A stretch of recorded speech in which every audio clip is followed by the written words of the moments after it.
আসসালামু আলাইকুম আরহামতুল্লাহি ওবারাকাতু। সবাই কেমন আছেন? আশা করি ভালো আছেন।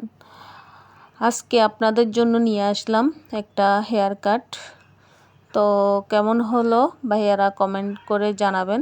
আর আপুদের জন্য একটা কথা, সেটা হলো এই কাটের নাম কি? দেখি কয়জনে চিনেন এই কাটটার নাম, কয়জনে বলতে পারেন। তো এই পর্যন্তই।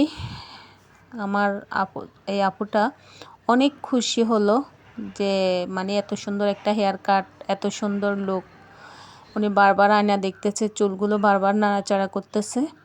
অনেক খুশি হলো, অনেক খুশি হলো। তো যাই হোক, কাস্টমার খুশি করাটা হচ্ছে যে আমাদের মেন। কাস্টমার খুশি, এতেই আমরা খুশি। তো সবাই ভালো থাকবেন, ভিডিওটা শেয়ার করে দিবেন। আসসালামু আলাইকুম।